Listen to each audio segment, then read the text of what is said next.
मुल्क के सभी धार्मिक सज्जनों, आज आपसे एक विशेष गौरक्षा के प्रश्न पर बात कहनी है। सामान्य रूप से मैं स्वदेशी पर काफी व्याख्यान करता हूं, लेकिन आज आपके बीच में एक नए विषय गोरक्षा के प्रश्न पर व्याख्यान करने के लिए आया हूं। गोरक्षा का प्रश्न कितना महत्वपूर्ण है और गोरक्षा जरूरी क्यों है, इन दो बातों पर मेरे व्याख्यान में काफी कुछ कहने की कोशिश करूंगा। और गोरक्षा के संबंध में हम सब लोग अपने अपने जीवन में क्या कर सकते हैं, एक तीसरी बात व्याख्यान में वो कहने की कोशिश करूंगा। आप सब जानते हैं कि हमारा देश अंग्रेजों का एक लंबे समय तक गुलाम रहा। सैकड़ों वर्षों तक अंग्रेजों ने इस देश को गुलाम बनाने के लिए काफी तैयारियां की थी। पिछले कुछ वर्षों से भारत देश की गुलामी और अंग्रेजों ने भारत में क्या किया, इसके बारे में हम लोगों ने, हमारे कुछ साथियों ने 50,000 से ज्यादा कुछ दस्तावेज इकट्ठे किए हैं। लंदन की लाइब्रेरीज में से, इंडिया ऑफिस लाइब्रेरी में से, ब्रिटिश हाउस ऑफ कॉमन्स की लाइब्रेरी में से जो दस्तावेज मिले हैं, उन दस्तावेजों के आधार पर आज का व्याख्यान होगा। गोरक्षा का प्रश्न क्यों जरूरी है। 1813 के साल में अंग्रेजों की संसद हाउस ऑफ कॉमन्स में एक बहस चली और 1813 के साल में अंग्रेजों की संसद के हाउस ऑफ कॉमन्स में जो बहस चली, उसका शीर्षक क्या था, किस मुद्दे पर वो बहस चली। उस बहस का मुद्दा था how to Christianise India, Bharat को ईसाई कैसे बनाया जाए। इस मुद्दे पर ब्रिटेन की संसद में 1813 के साल में एक बड़ी बहस चली। 24 जून 1813 को वो बहस पूरी हुई और 24 जून 1813 को जब वो बहस पूरी हुई तो उस बहस में एक प्रस्ताव पारित किया गया। वो प्रस्ताव यही था कि भारत को ईसाई बनाना है। उस बहस के जो दस्तावेज हैं, उनको देखने से ये पता चलता है कि अंग्रेज और ईस्ट इंडिया कंपनी जो भारत में आए थे, वो सिर्फ व्यापार करने के लिए नहीं आए थे। और ईस्ट इंडिया कंपनी और अंग्रेजों को भारत में सिर्फ व्यापार करने में रुचि नहीं थी, वो भारत को ईसाई बनाने का एक बड़ा काम करने के लिए भी आए थे, जो उनकी दृष्टि में बड़ा काम था। इतिहास में हम लोगों को सिर्फ इतना ही पढ़ाया जाता है कि ईस्ट इंडिया कंपनी भारत में व्यापार करने के लिए आई थी, लेकिन 1813 के वो दस्तावेज देखने के बाद पता चलता है कि ईस्ट इंडिया कंपनी भारत में व्यापार करने का बहाना लेकर आई थी। मूल उद्देश्य उनका भारत को ईसाई बनाने का था। तो भारत को ईसाई बनाने का जो प्रस्ताव पारित हुआ ब्रिटेन की पार्लियामेंट के हाउस ऑफ कॉमन्स में, तो उस प्रस्ताव में कुछ नीतियां तय की गई और उन नीतियों को अंग्रेजों की सरकार ने भारत में अपने पूरे समय में लागू किया। वो नीतियां क्या थी? उन लोगों की, अंग्रेजों की जो सबसे पहली नीति थी भारत के लिए, वो ये कि अगर भारत को ईसाई बनाना है तो भारत में जो समृद्धि है, भारत में जो संपन्नता है, भारत में जो सुख है, भारत में जो पैसा है, जो संपत्ति है, इसका नाश करना पड़ेगा। क्योंकि जब तक किसी समाज में गरीबी नहीं आएगी, जब तक किसी समाज में बेरोजगारी पैदा नहीं होगी, तब तक उस समाज को ईसाई नहीं बनाया जा सकता। ये बात लंदन के पार्लियामेंट में बहुत सारे उस जमाने के एमपीज ने कही। तो भारत में विपन्नता लानी है, भारत को गरीब बनाना है, भारत में भुखमरी फैलानी है, इसकी एक नीति अंग्रेजों ने व्यवस्थित रूप से भारत में शुरू की। और उस नीति के तहत उन्होंने जो सबसे पहला फैसला लिया, वो उनका फैसला ये था कि भारत में अगर गरीबी पैदा करनी है, भूखमरी पैदा करनी है, तो भारत की अर्थव्यवस्था का नाश करना पड़ेगा, भारत की अर्थव्यवस्था को बर्बाद करना पड़ेगा। तो भारत की अर्थव्यवस्था को बर्बाद करने के लिए, भारत की अर्थव्यवस्था का नाश करने के लिए अंग्रेजों की सरकार ने एक फैसला और किया कि भारतीय कृषि पद्धति को भी बर्बाद करना पड़ेगा। तो भारत की कृषि पद्धति जब तक बर्बाद नहीं होगी, भारत की खेती जब तक बर्बाद नहीं होगी, तब तक भारत की अर्थव्यवस्था बर्बाद नहीं हो सकती। क्योंकि भारत की अर्थव्यवस्था काफी बड़े हिस्से में खेती पर टिकी होती है, मूल रूप से कृषि जो है भारत की अर्थव्यवस्था का केंद्र बिंदु रहा है।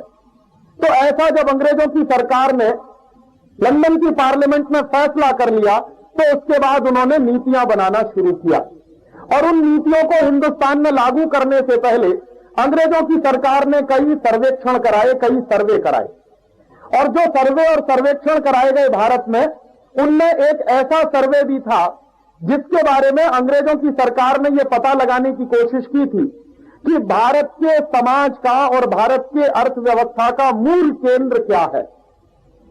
तो उस सर्वे की रिपोर्ट के आधार पर अंग्रेजों को पता चला कि भारतीय कृषि का जो मूल केंद्र है वो गाय है, और गाय के बिना भारतीय कृषि हो नहीं सकती। ये उन्होंने अपने सर्वेक्षण से पता लगाया। तो भारतीय कृषि के केंद्र में गाय है, एक बात उनको यह पता चली, और दूसरी एक बात उनको और पता चली कि भारतीय कृषि के केंद्र में गाय के अलावा भारतीय समाज और संस्कृति के केंद्र में भी गाय है, क्योंकि गाय की पूजा हिंदुस्तान में हजारों साल से होती रही है। हमारे देश में आप सब जानते हैं, यह माना जाता है कि गाय में 33 करोड़ देवी देवताओं का निवास होता है। ये जो 33 करोड़ देवी देवताओं के निवास की जो भावना है, वो हमारी गहरी सांस्कृतिक परंपरा से निकल कर आई है। गाय के शरीर का कोई भी हिस्सा ऐसा नहीं है जिसमें किसी देवता का निवास ना हो। ये जो बातें आई हैं, ये भारतीय संस्कृति और परंपरा के किसी गहरे हिस्से से निकल कर आई हैं, और ये परंपरा 20 हजार साल पुरानी है। ये कोई 1000-2000 साल पुरानी परंपरा नहीं है, क्योंकि भारत का अस्तित्व बहुत हजारों साल पुराना है। यूरोप और अमेरिका के अस्तित्व के बारे में हम कल्पना कर सकते हैं कि वो 500-1000 साल पुराने देशों की संस्कृति वाले देश हैं, लेकिन हमारे देश की संस्कृति और परंपरा तो हजारों साल पुरानी है।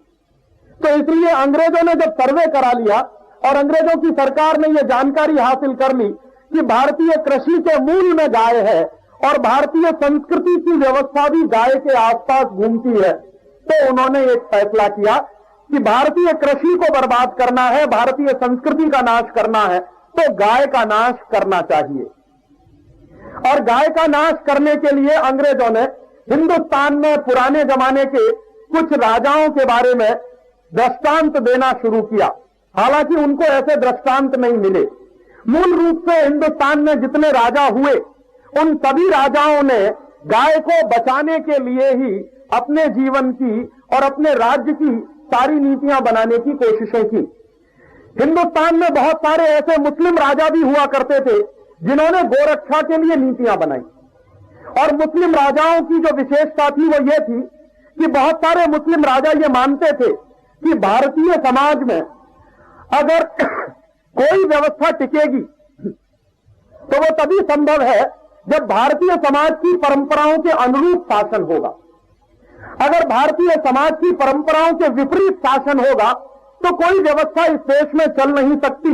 ये बात बहुत सारे मुस्लिम राजा जानते थे, और उस बात का उन्होंने अपने जीवन में, अपने राज्य में लागू करने की कोशिश की थी।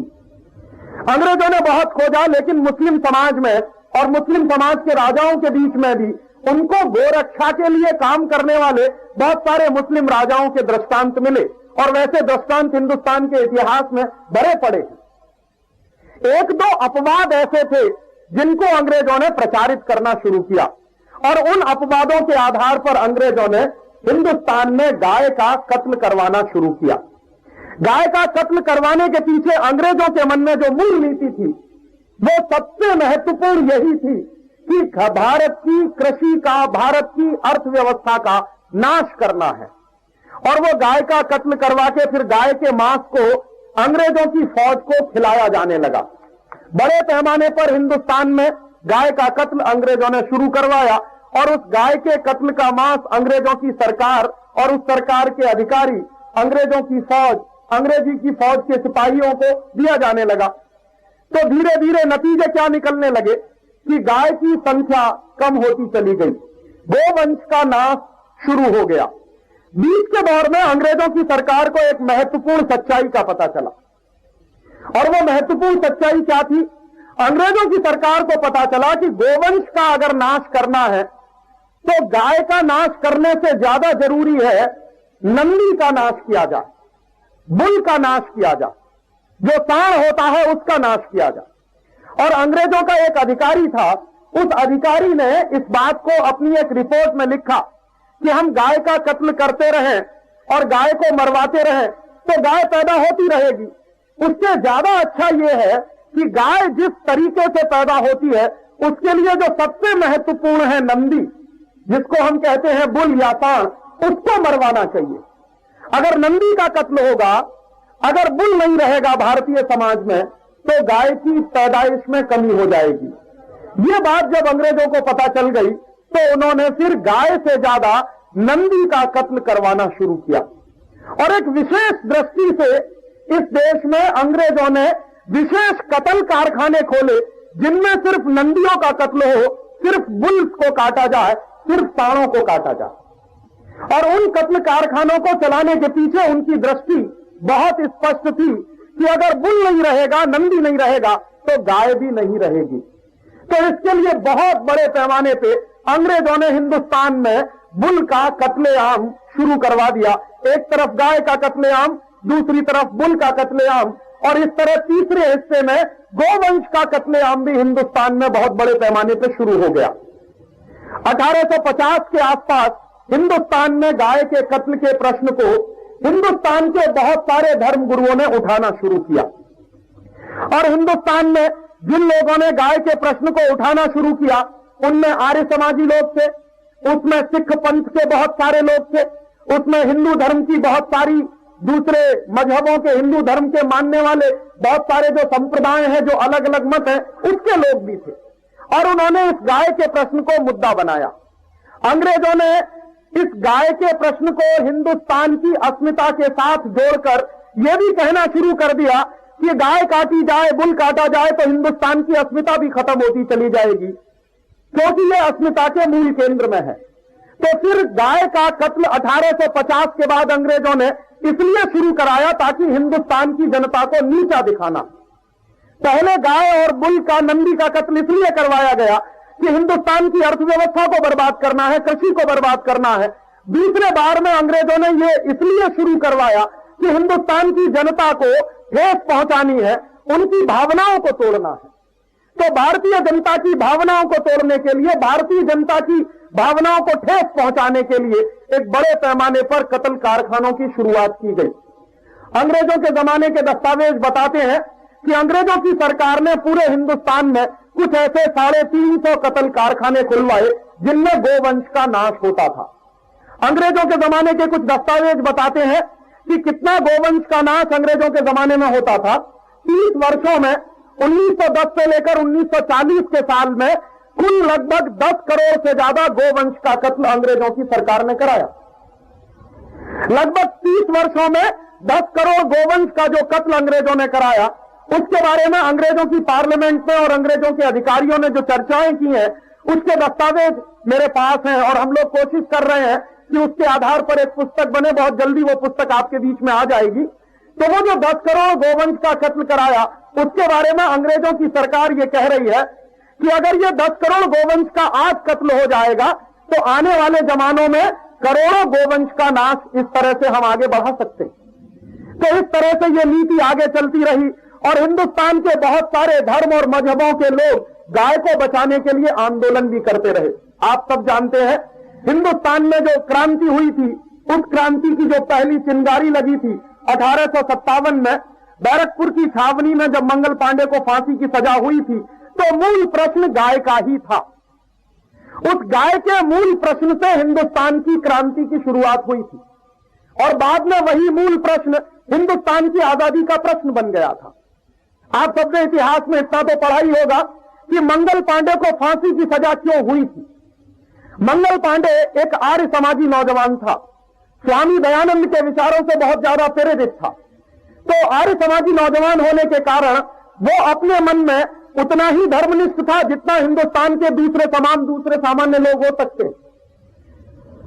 गलती यह हुई कि मंगल पांडे ने अंग्रेजों की फौज में नौकरी कर ली और अंग्रेजों की फौज में नौकरी करते हुए एक दिन मंगल पांडे को पता चला कि जो कारतूस अंग्रेजों की सरकार देती है इस्तेमाल करने के लिए, उन कारतूसों पर गाय की चर्बी लगी होती है और गाय की चर्बी लगाए हुए कारतूसों को मुंह से खोलना पड़ता था, उसके बाद बंदूक में चलाने पड़ते थे। तो मंगल पांडे को जिस दिन ये पता चला कि वो जो गाय की चर्बी लगाए हुए कारतूसों को मुंह से खोलता है और उसके बाद बंदूक में उसको लगाना पड़ता है, तो उसने मन में फैसला किया कि गाय की चर्बी के कारतूसों को मुंह से इस्तेमाल करने से ज्यादा अच्छा है कि मैं ऐसी नौकरी को छोड़ दूं। लेकिन उसके मन में एक प्रतिशोध भी पैदा हुआ कि जिन अंग्रेज ऑफिसरों ने उसको बिना बताए हुए सालों साल उसके मुंह से गाय की चर्बी के कारतूस खुलवाए हैं, उन अंग्रेज ऑफिसर्स को वो जिंदा नहीं छोड़ेगा। ऐसा भी उसने एक संकल्प लिया। तो मंगल पांडे ने हिम्मत की और जिस अंग्रेज ऑफिसर के माध्यम से उसको कारतूस दिए जाते थे, जिन कारतूसों पर गाय की चर्बी लगाई जाती थी, उन कारतूसों को लेने से उसने इनकार कर दिया। तो बाद में उसके ऊपर दबाव पड़ा और उस दबाव के तहत एक दिन उस मंगल पांडे ने अपने उस अंग्रेज पुलिस ऑफिसर की हत्या कर दी, गोली मारकर, जिस अंग्रेज ऑफिसर के माध्यम से उसको गाय की चर्बी के कारतूस दिए जाते थे। जैसे ही मंगल पांडे ने उस अंग्रेज ऑफिसर की हत्या की और यह बात पूरे देश में प्रचारित होने में समय नहीं लगा कि गाय की चर्बी के लगे हुए कारतूसों को खोलने से मना करने पर मंगल पांडे को सजा दी जाने की बात तय हुई। तो इसलिए मंगल पांडे ने यह फैसला किया कि उस अंग्रेज पुलिस ऑफिसर को मार दिया जाए। तो जैसे ही अंग्रेज पुलिस ऑफिसर की हत्या हुई, सारे देश में एक बगावत की लहर पैदा हो गई और उस बगावत की लहर में अंग्रेजों की सरकार को सबसे ज्यादा नुकसान हुआ। गांव गांव गली गली में नौजवानों के, क्रांतिकारियों के संगठन बनना शुरू हो गए। गांव गांव गली गली में नौजवानों ने अंग्रेजी फौज और अंग्रेजी सरकार के खिलाफ बगावत शुरू कर दी। गांव गांव गली गली में नौजवानों ने गाय के प्रश्न को हल करने के लिए गोरक्षण समितियां बनाना शुरू कर दी। बहुत कम लोग जानते हैं कि 1857 की क्रांति में गाय का प्रश्न एक बहुत महत्वपूर्ण प्रश्न हुआ करता था। अगर वो गाय का प्रश्न नहीं होता तो शायद 1857 की क्रांति के होने में भी मुश्किलें आती। वो क्रांति एक तरफ चलती रही, दूसरी तरफ हिंदुस्तान में नौजवानों के संगठन पैदा होने लगे। गांव गांव में गोरक्षण समितियां बना दी गई। 1870 तक आते आते हिंदुस्तान में कोई भी ऐसा गांव नहीं था जहां पर गोरक्षण की समिति न बनाई गई हो। अंग्रेजों का एक खुफिया विभाग होता था, अंग्रेजों का एक डिपार्टमेंट होता था जो सीक्रेट रिपोर्ट इकट्ठी करता था। उस डिपार्टमेंट के माध्यम से अंग्रेजों ने एक सर्वे कराने का काम शुरू किया और वो सर्वे काफी समय तक चला इस देश में। तो अंग्रेजों के खुफिया विभाग ने जो रिपोर्ट इकट्ठी की, जो रिपोर्टें उन्होंने बनाई, वो रिपोर्ट बाद में 1893 के साल में लंदन भेजी गई और लंदन की सरकार और लंदन की पार्लियामेंट में उस रिपोर्ट पर जो चर्चाएं हुई, उस रिपोर्ट के कुछ हिस्से हम लोगों को भी मिले हैं। कुछ दस्तावेज जो हम लोगों ने इकट्ठे किए हैं, उसी में उन रिपोर्ट के कुछ हिस्से हैं। तो वो रिपोर्ट ये बताती है, अंग्रेजों की जो इकट्ठी की गई है, कि अंग्रेजों का खुफिया विभाग बता रहा है कि 1870 के साल तक हिंदुस्तान के गांव गांव में गोरक्षण समितियां बन चुकी और 1890 तक आते आते हिंदुस्तान में करीब करीब उस जमाने में 7.5 से 8 लाख गांव हैं। तो वो बता रहे हैं कि इतनी ही करीब करीब गोरक्षण समितियां हैं और कोई भी गोरक्षण समिति ऐसी नहीं है जिसमें कम से कम 5 से 10 नौजवान शामिल न हो। और अंग्रेजों की खुफिया रिपोर्ट ये कह रही है कि गोरक्षण समिति में शामिल जो नौजवान है, उनमें एक भी नौजवान ऐसा नहीं है जो गाय के प्रश्न पर मरने के लिए तैयार न हो। तो एक बाजू में गांव गांव में गोरक्षण की समितियां बन रही हैं, दूसरे बाजू में हिंदुस्तान में क्रांति की बगावत और क्रांति की लहर चल रही है। ये दोनों चीजें एक साथ इस देश में चल रही हैं। 1893 के साल तक आते आते ये गोरक्षा का आंदोलन बहुत प्रबल हुआ और गोरक्षा का आंदोलन इतना प्रबल हुआ कि अंग्रेजों की सरकार को लगने लगा कि अब शायद हिंदुस्तान छोड़ना पड़ेगा, भारत से जाना पड़ेगा। तो 1893 के साल में अंग्रेजों के यहां के जो अधिकारी थे, उनमें एक गवर्नर था, एक वायसराय जैसा अधिकारी माना जाता था, उसकी वायसराय की हैसियत होती थी, उसका नाम था लैंसडाउन। तो लैंसडाउन ने एक रिपोर्ट भेजी अंग्रेजों की पार्लियामेंट को। वो रिपोर्ट भी हम लोगों के पास है और उसको भी हम पुस्तक के रूप में छापने की कोशिश कर रहे हैं। तो 1893 के साल में जो लैंसडाउन रिपोर्ट भेज रहा है ब्रिटिश पार्लियामेंट को, उस रिपोर्ट का जो शुरू का हिस्सा है वो यही बता रहा है कि अब अंग्रेजों को भारत में राज्य करना बहुत मुश्किल हो जाएगा, क्योंकि गांव गांव में गोरक्षण समितियां बन चुकी हैं। गांव गांव में इतना बड़ा आंदोलन खड़ा हो गया है कभी भी ये बगावत दावानल का रूप ले सकती है और अंग्रेजों की सरकार शायद उसमें जलकर भस्म हो जाएगी। ये एक अंग्रेज ऑफिसर लैंसडाउन लिख रहा है ब्रिटिश पार्लियामेंट को भेजे गए कुछ रिपोर्ट्स में। तो ब्रिटिश पार्लियामेंट में उस रिपोर्ट पर चर्चा हो रही है और उस रिपोर्ट पर चर्चा होते हुए उस जमाने की जो रानी है विक्टोरिया जिसका नाम है, वो विक्टोरिया ब्रिटिश पार्लियामेंट के जो एमपीज हैं उनको निर्देश दे रही है और वो निर्देश क्या है वो हमको समझने चाहिए।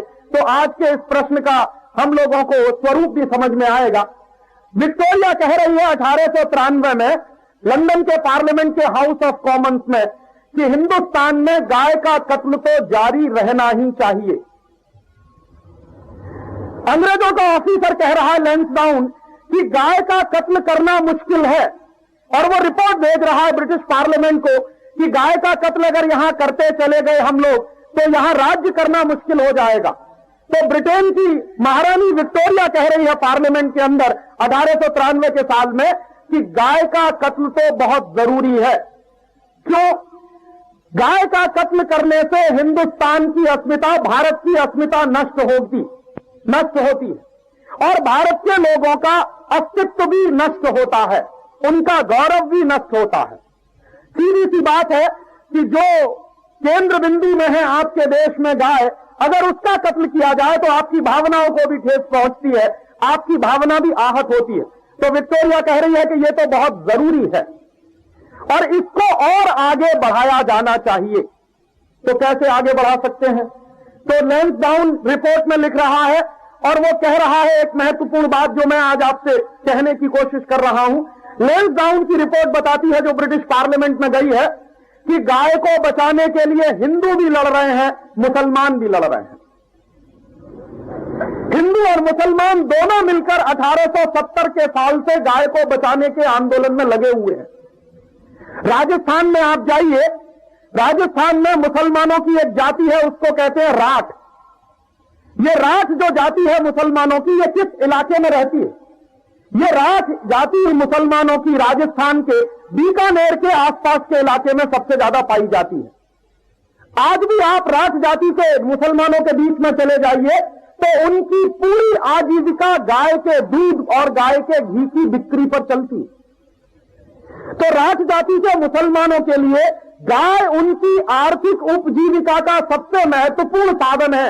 इसलिए राठ जाति के मुसलमान 1870 के साल में गाय को बचाने के आंदोलन में लड़ रहे हैं। और ऐसे ही आप चले जाइए, राजस्थान में एक दूसरी मुसलमानों की और जाति है, उसको कहते हैं मेव। जो मेव जाति के मुसलमान हैं, राजस्थान और हरियाणा का एक इलाका ही कहलाता है जिसका नाम है मेवात। तो मेवात वो इलाका है जिसमें मेव जाति के मुसलमान रहते हैं। तो मेव जाति के मुसलमान भी गाय को बचाने के आंदोलन में 1870 के साल से शामिल है। राठ जाति के मुसलमान भी गाय को बचाने के आंदोलन में 1870 के साल से शामिल है। माने क्या है? गाय को बचाना सिर्फ हिंदुओं का काम नहीं, गाय को बचाने के लिए मुसलमान भी लड़ रहे हैं। और उस जमाने के बड़े बड़े मुसलमानों के जो मौलवी हैं वो सब कह रहे हैं कि गाय बचेगी तो हम बचेंगे। माने उनकी आर्थिक जीविका का साधन है। कुछ मुसलमान हैं जो गाय का दूध बेचकर अपनी जीविका चलाते हैं, कुछ मुसलमान हैं जो गाय का घी बेचकर अपनी जीविका चलाते हैं, कुछ मुसलमान हैं जो गाय की मिठाइयां, गाय के दूध से बनने वाली मिठाइयां बेचकर अपनी जीविका चलाते हैं। तो हिंदू भी लड़ रहे हैं गाय को बचाने के लिए, मुसलमान भी लड़ रहे हैं गाय को बचाने के लिए, हिंदुस्तान की तमाम दूसरी जातियां लड़ रही हैं गाय को बचाने के लिए। ये अंग्रेजों की रिपोर्ट में लैंसडाउन ने लिखवाया और वो रिपोर्ट जब ब्रिटिश पार्लियामेंट में पहुंची तो रानी विक्टोरिया ने उस पर एक टिप्पणी की। 8 दिसंबर 1893 को विक्टोरिया ने एक चिट्ठी लिखी लैंसडाउन को।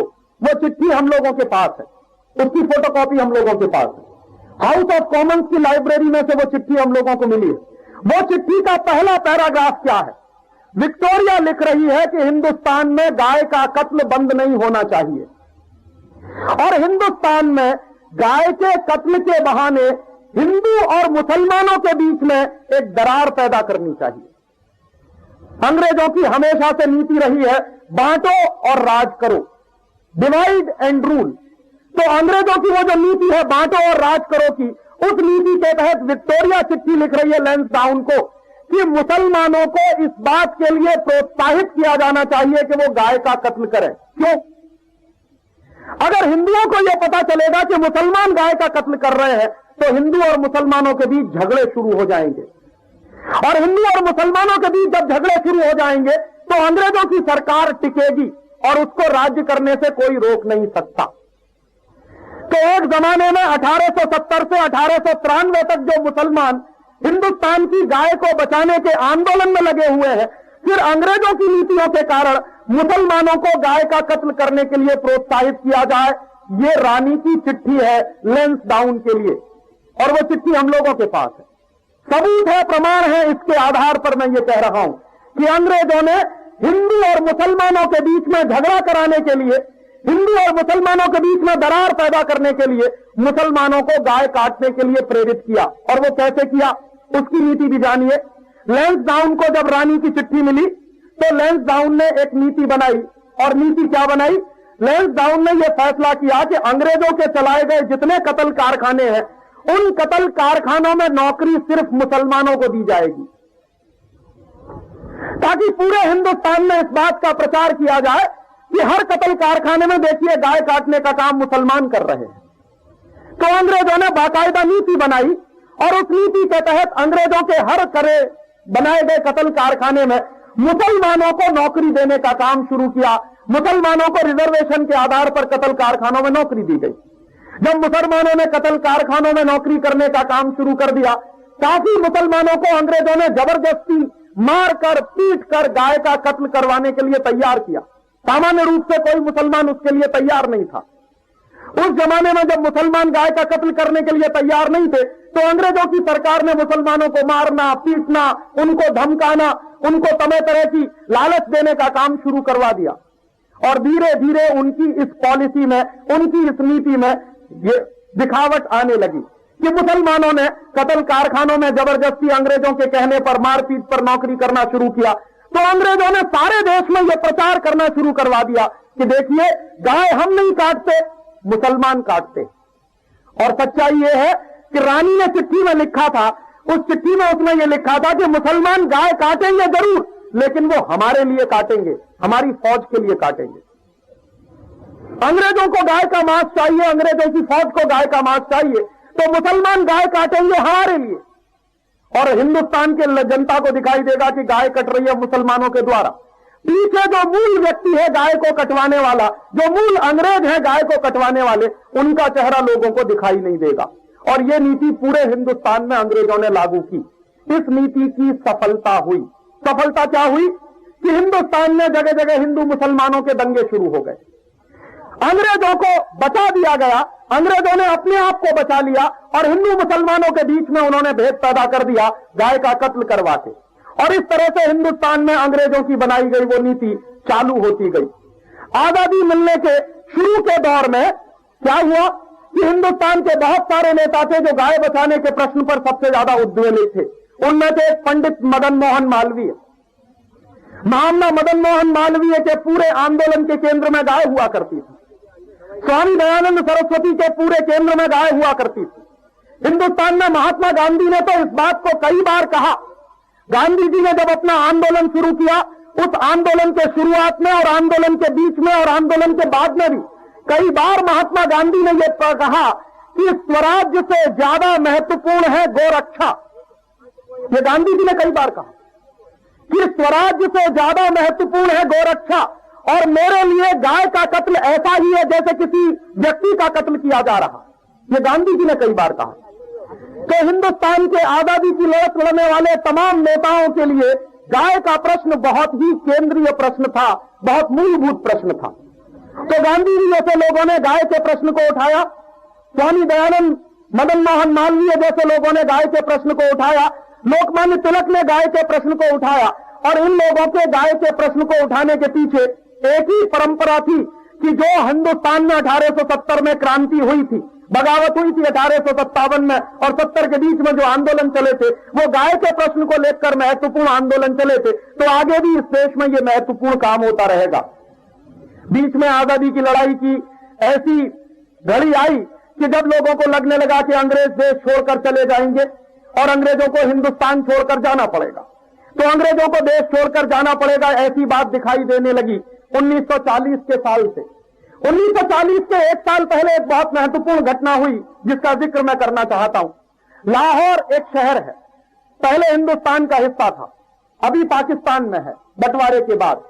लाहौर शहर में अंग्रेजों ने एक कतल कारखाना खोला 1939 के साल में, और वो कतल कारखाना यंत्रीकृत था, मैकेनाइज्ड था, और बड़े पैमाने पर उसमें गौर नंदी का कत्ल हो सकता था, ये अंग्रेजों ने फैसला किया था।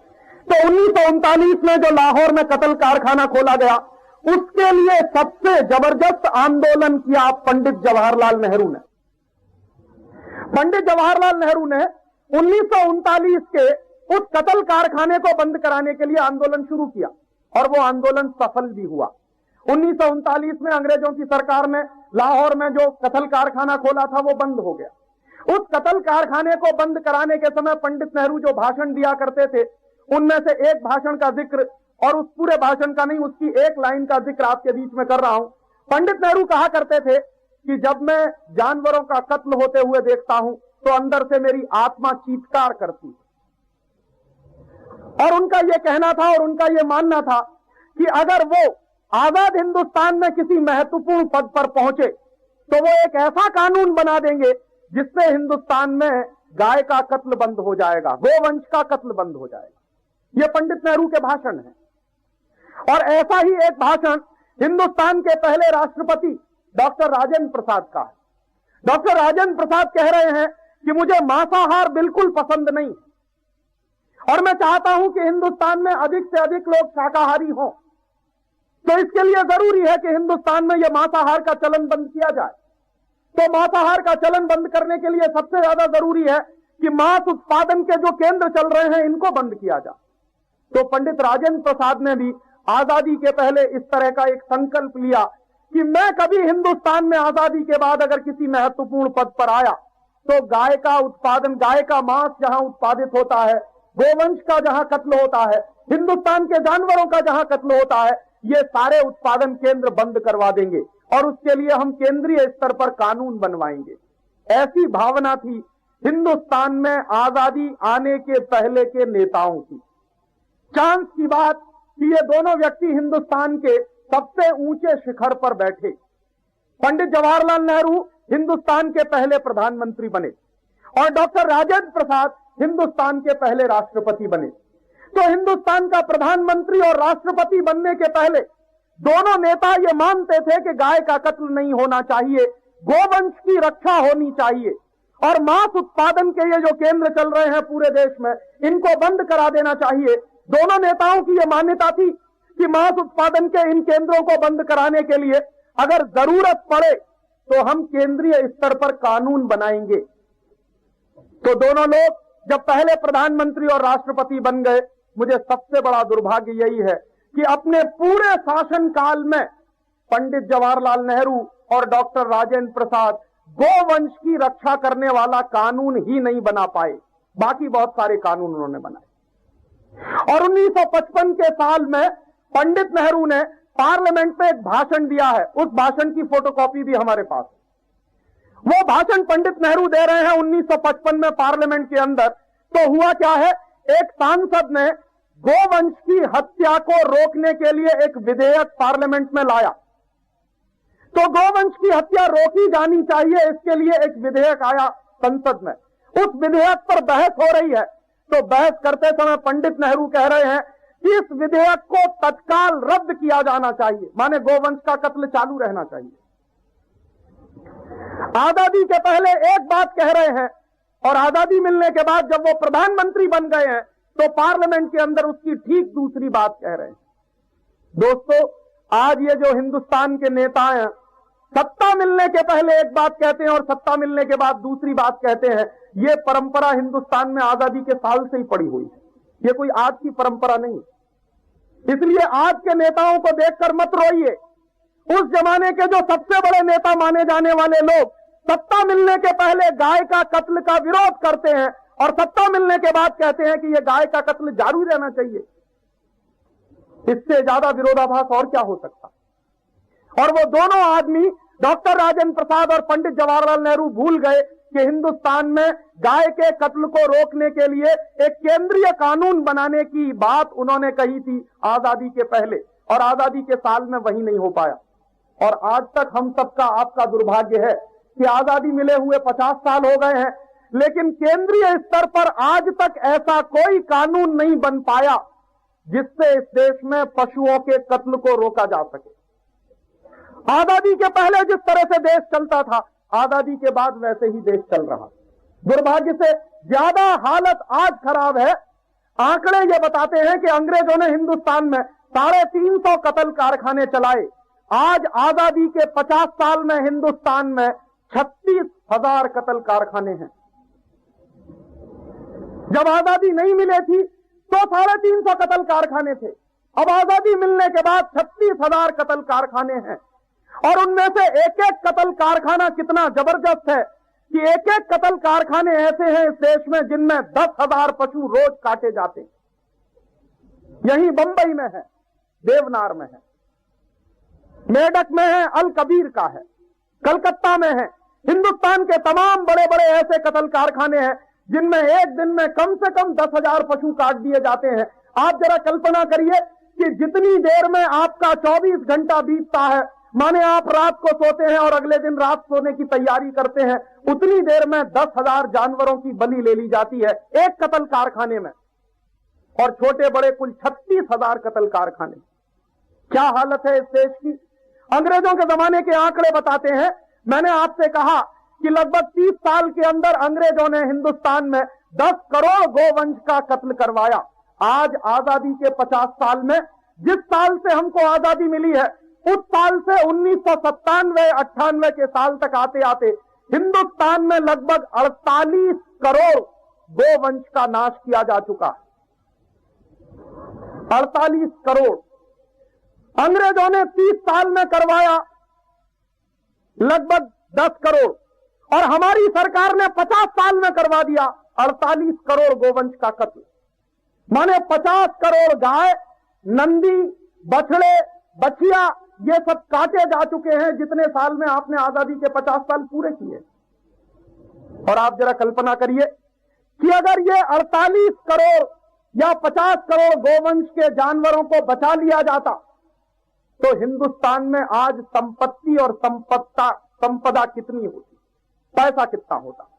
क्योंकि आपको मालूम नहीं है, एक गाय घर के दरवाजे पर अगर बंधी है और वो साल भर दूध दे या ना दे, बिना दूध की गाय भी अगर आपके दरवाजे पर बंधी हुई है तो एक साल के अंदर वो गाय 25,000 रुपए का फर्टिलाइजर पैदा करती है, खाद पैदा करती है, जिसको आप गोबर कहते हैं। तो अगर एक गाय 25,000 रुपए का फर्टिलाइजर पैदा करती है एक साल में, तो गोवंश के ये जो 50 करोड़ पशुओं का कत्ल हो गया है, तो आप सोचिए कितने अबज रुपए के खाद का नुकसान किया है हमने पिछले 50 साल में। और आप सब जानते हैं, हम भी जानते हैं कि गाय का गोबर अगर खेत में ना पड़े तो गेहूं नहीं हो सकता। गाय का गोबर अगर खेत में नहीं पड़े तो चना नहीं हो सकता, मटर नहीं हो सकती, और गेहूं, चना, मटर अगर नहीं हो सकता तो हमारा पेट नहीं भर सकता। तो जिस गाय से हमको इतनी महत्वपूर्ण और बेशकीमती चीज मिल रही है, उसका हमने नुकसान किया है। अबजों रुपए के खाद का नुकसान हुआ है पिछले 50 साल में।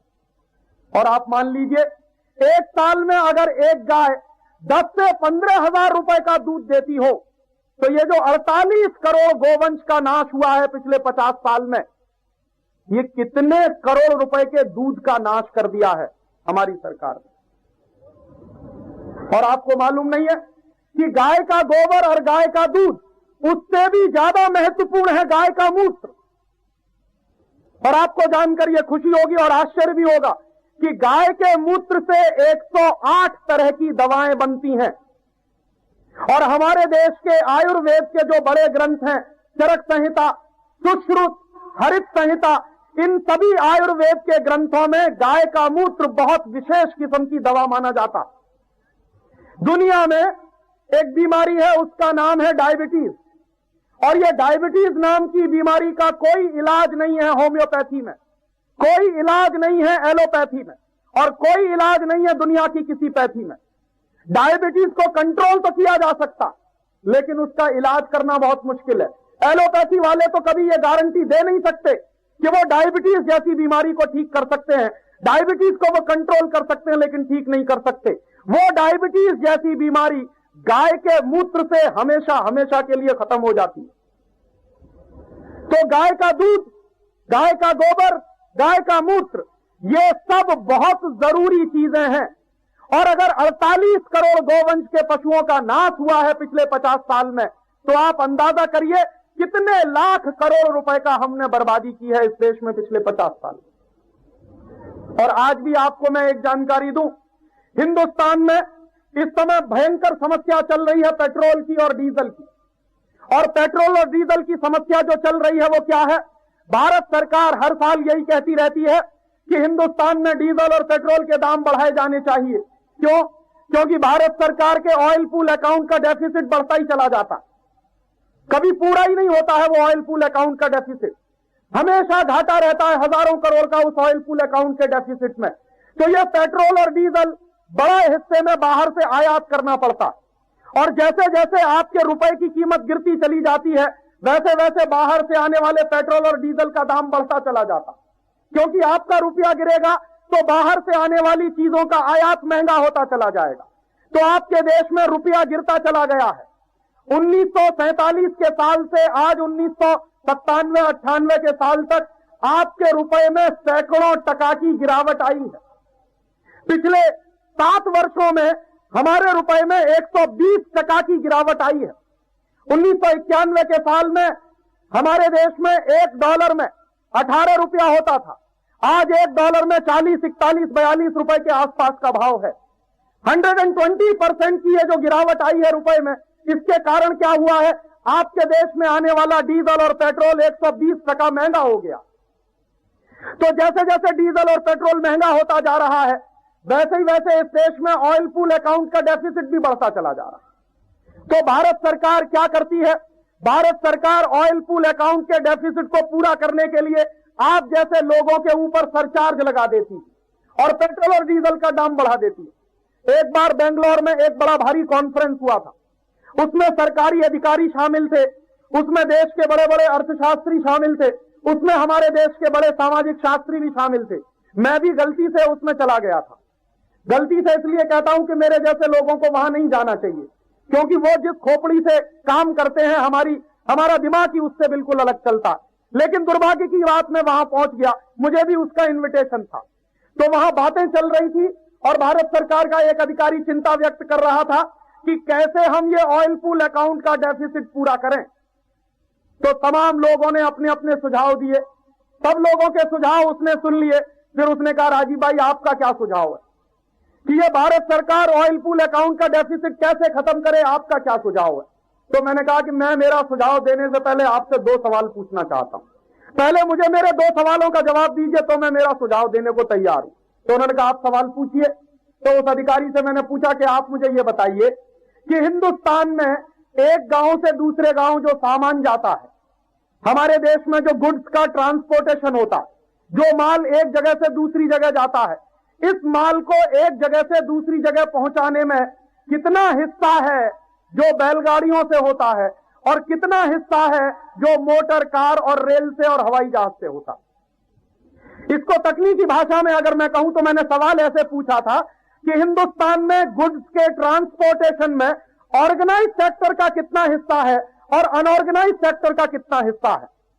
तो उस अधिकारी ने जवाब दिया कि राजीव भाई, आज भी हिंदुस्तान में जो एक माल दूसरे गांव में पहुंचता है, माल का ट्रांसपोर्टेशन होता है, उसमें से 60% माल बैलगाड़ियों के द्वारा एक जगह से दूसरी जगह पहुंचाया जाता है। 60%, 60%। माने हिंदुस्तान में जो टोटल ट्रांसपोर्टेशन ऑफ गुड्स है, उसमें 60% हमारे देश के पशुओं की ताकत से एक गांव से दूसरे गांव पहुंचता है। सिर्फ 40% ट्रांसपोर्टेशन है गुड्स का जो रेलगाड़ी के द्वारा होता है, हवाई जहाज के द्वारा होता है, ट्रकों के द्वारा होता है, लॉरीज के द्वारा होता है, सिर्फ 40%।